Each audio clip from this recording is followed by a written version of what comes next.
Examination বা statement record করল, এটা কিভাবে দেখছেন? এটা সম্পূর্ণভাবে একটা পুলিশ রাজের নমুনা হিসেবে দেখছি। তার কারণ আমরা কোনো পলিটিক্যাল প্রোগ্রাম করতে যাইনি। 21শে জুলাই আমাদের প্রোগ্রাম হয় ধর্মতলায়। আমরা ল অ্যাবাইডিং সিটিজেন সেখানে আবেদন করেছে পুলিশকে। পুলিশের হ্যাঁও আসেনি, নাও আসেনি। এই পরিস্থিতিতে আমরা একটা নিজেদের মতো করে একটা জাস্ট সমীক্ষা করে রাখা, যদি কিছু চেঞ্জ করতে হয়, ছোট করতে হয়, পুলিশ যদি রাস্তা ফাঁকা রাখার কিছু কন্ডিশন দিয়েও ছেড়ে দেয়, সেই জন্য ছুটির দিন রবিবার বিকেল 3টে বৃষ্টির মধ্যে রাস্তা না আটকে কোনো কর্মসূচি না করে যাতে একটু মাপের ব্যাপারটা একটু দেখে নেওয়া হয়েছে। এখন তার জন্য নোটিশ ধরানো হয়েছিল।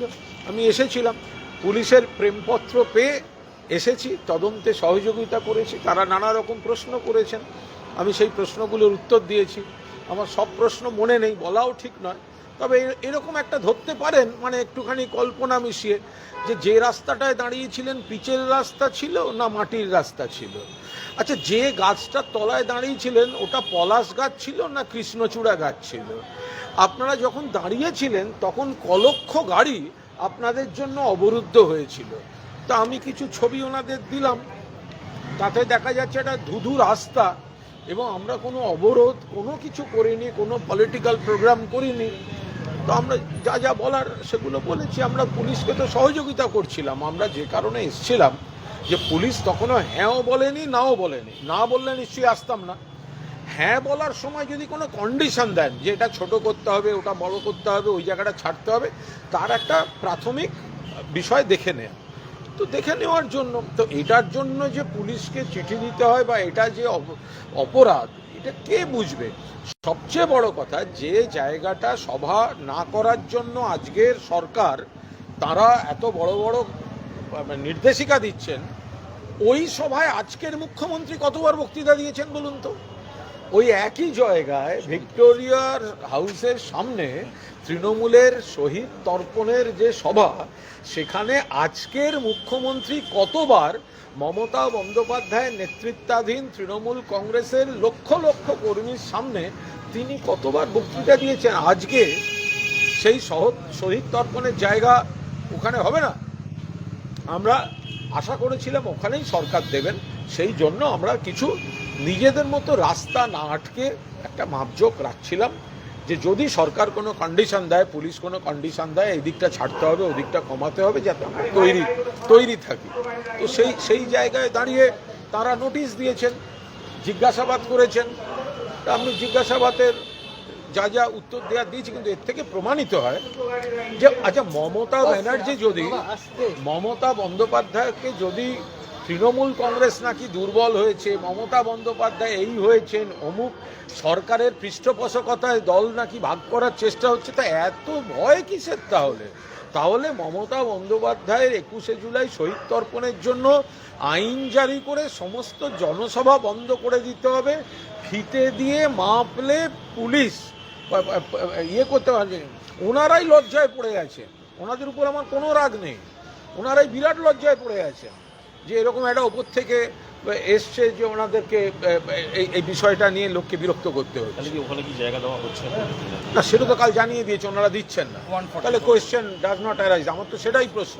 প্রথম প্রশ্ন, যে মাননীয় মুখ্যমন্ত্রী এর আগে তিনি যখন মুখ্যমন্ত্রী হননি, যখন তৃণমূল কংগ্রেসে ছিলেন, তিনি কবার ওই একই জায়গায় শহীদ তর্পণের সমাবেশে তৃণমূলের সবাই লক্ষ লক্ষ কর্মীর সামনে উনিও তো বক্তব্য রেখেছেন। তো সুতরাং আজকে সেটা নিষিদ্ধ করছেন, এবং যখন নিষিদ্ধটাই হচ্ছে তখন আমরা তো নিশ্চয়ই ঝগড়া করতে যাব না। কিন্তু যখন আমরা আবেদন করেছিলাম, এবং আবেদন করার পর আমরা ইয়েস পাইনি, নো পাইনি, সেই সময়টা অন্তর্বর্তীকালীন সময়ে আমরা একটা প্রস্তুতি রাখছিলাম। পুলিশ যদি কোনো কন্ডিশন দেয় যে এটার এই জায়গাটাকে এইভাবে ছাড়তে হবে, ওইভাবে ছাড়তে হবে, আমরা তার প্রস্তুতির জন্য একটু মাপজোক করেছিলাম, মাপামাপির জন্য।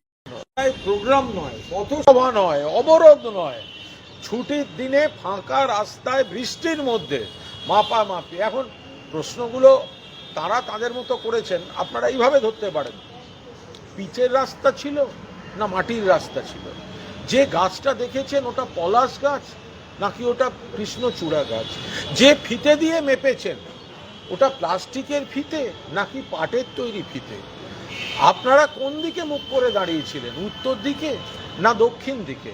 আপনারা যখন দাঁড়িয়েছিলেন তখন ক লক্ষ গাড়ি সেই জায়গাটায় আটকে গিয়েছিল। আপনারা কি জানেন ফিতে নিয়ে যাওয়াটা আজকালকার দিনে অপরাধ রাস্তায়? ফলে এই ভয়ঙ্কর সুন্দর প্রশ্ন, প্রায় এগুলো এরকমই সমস্ত প্রশ্ন, এগুলো প্রতীকী প্রশ্ন।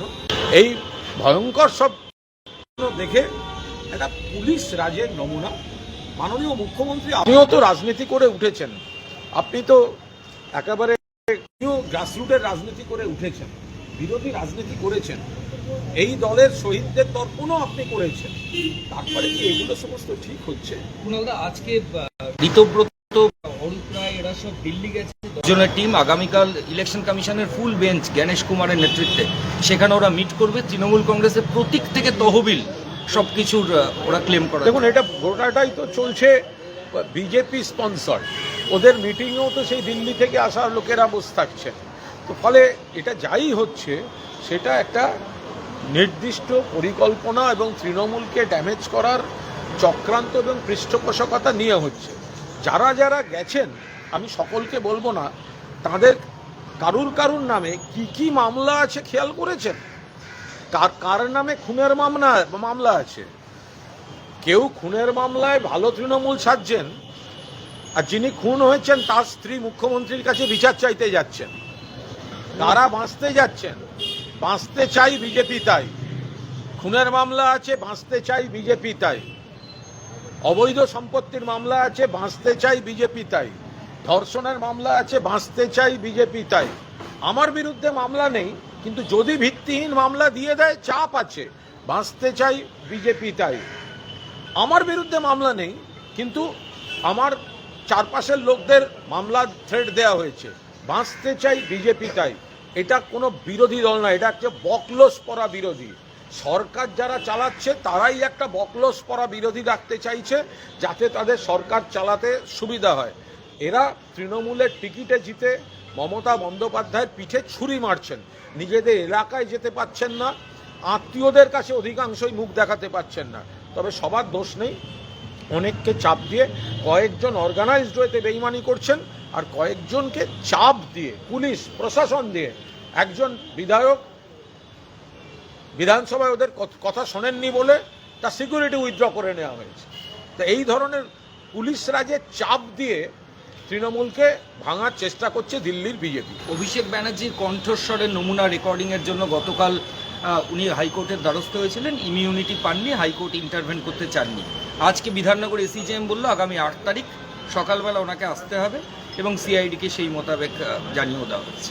না, কিন্তু কোর্টের, আমি নিশ্চয়ই কোর্টের একটা বিষয়, কোর্টের বিষয়ে কোনো মন্তব্য করব না। এটা কোর্টের রায় এবং অভিষেক বন্দ্যোপাধ্যায় আইনে লড়াইটি লড়েছেন, ফলে কোর্ট কিছু বললে আমি সেই মন্তব্য বলবো না। কুণালদা, তাপস মণ্ডল রাজসাক্ষী, তিনি বলছেন যে প্রাথমিক নিয়োগ দুর্নীতিতে মাস্টার মাইন্ড কুন্তলের হাত ধরে আমি এই নিয়ে কোনো মন্তব্য করবো না। এখন যা ইচ্ছে, মানে এখন যেটা বলবেন, যার যা ইচ্ছে অভিযোগ লাগিয়ে দিয়ে যাচ্ছেন, কিন্তু তিনি দলকেও জানিয়েছিলেন এই বিষয়টা লিখিত আকারে। আমি এটা তার ব্যাপার, কি বলছেন এখন তার দায়িত্ব কে নেবে? তিনি একটা ইচ্ছে হলো বলে দিলেন, তা নিয়ে কোনো মন্তব্য করবো না। কুণালদা, অপরূপা পোদ্দারকে আজকে পুলিশ ডেকেছিল শ্রীরামপুর পুলিশ স্টেশন, উনি সেখানে যাননি, কোর্টে গেছিলেন ওনার হাজবেন্ড। দেখুন, একটা সমস্যা হচ্ছে যে যারা মমতা বন্দ্যোপাধ্যায় এবং মূল তৃণমূলের সঙ্গে আছেন তাদের উপরেই সমস্ত রকম পুলিশি অ্যাকশন হচ্ছে। যারা ওদিকে থাকছেন, বিজেপি স্পন্সার্ড তথাকথিত ওইদিকে থাকছেন, ওই বালিশ শিবিরে থাকছেন, একটু এগিয়ে যাই আমরা, ওই পুলিশের এই জায়গাটাকে একটু ছেড়ে দিই। যারা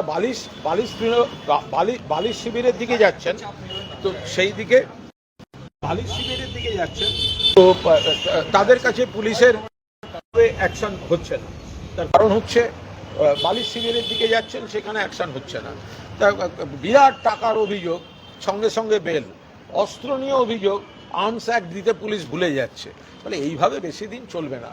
সাধারণ পুলিশকে দোষ দিয়ে লাভ নেই, ওনারা চাকরি করছেন, ওনারা ওনাদের কর্তব্য করছেন, রাজনৈতিক নির্দেশ আসছে সেই মতো ভাবে হচ্ছে। সেবাশ্রয় ক্যাম্পে হোমিওপ্যাথিক ডাক্তার দিয়ে চিকিৎসা করা হয়েছিল অভিষেক ব্যানার্জির বিরুদ্ধে অভিযোগ। ক্যাম্প সম্পর্কে আমার কোনো ধারণা নেই, আমি উত্তর দিতে পারবো না। সাংসদ মহুয়া মৈত্রের ওপর আজকেও দিন। হ্যাঁ, অত্যন্ত আপত্তিকর কাণ্ড কারখানা হয়েছে।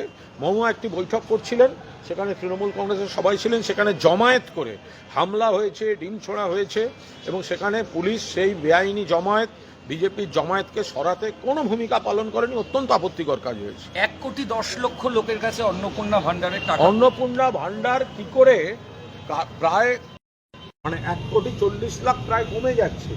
যারা লক্ষ্মীর ভান্ডার পেতেন, যে মোট সংখ্যা, আমরা বারবার কি বলছিলাম, যাতে মানুষ যারা সুবিধা পাচ্ছেন সবাই সেই সুবিধাটা পান। আজকে অন্নপূর্ণা ভান্ডার দেখা যাচ্ছে 1 কোটি বেশি লোক, প্রায় 1,30,00,000, এক্সাক্ট ফিগারটা আমি বলতে পারবো না। এত মানুষ আগে লক্ষ্মীর ভান্ডার পেতেন, কিন্তু তারা অন্নপূর্ণা যোজনা তাদের ঢোকেনি, তারা এলিজেবল বলে চিহ্নিত হচ্ছেন না।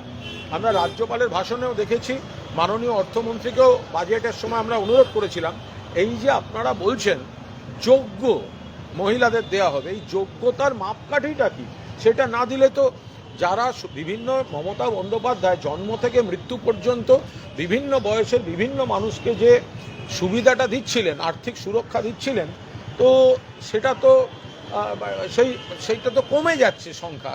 এটা কি করে হতে পারে? বহু মানুষ এই নিয়ে বিভ্রান্ত হয়ে আছে। লাস্ট কোয়েশ্চেন, যে আজকে টাকিতে সেচ দপ্তরের ল্যান্ডে আবার বুলডোজার দিয়ে প্রশাসন 3খানা হোটেল সেগুলো পুরো দুর্মুষ করে দিয়েছে। এক্ষুনি বলা মুশকিল, কিন্তু সেটা আইনি পদ্ধতিতে হওয়া উচিত, এবং যাদের ক্ষেত্রে বেআইনির অভিযোগ, তারা এই বিষয়টা তাদের আইনজীবীরা তারা বলতে পারবেন। যেটা সম্পূর্ণ জানি না, সেটা বলা খুব মুশকিল। ঠিক আছে, থ্যাংক ইউ।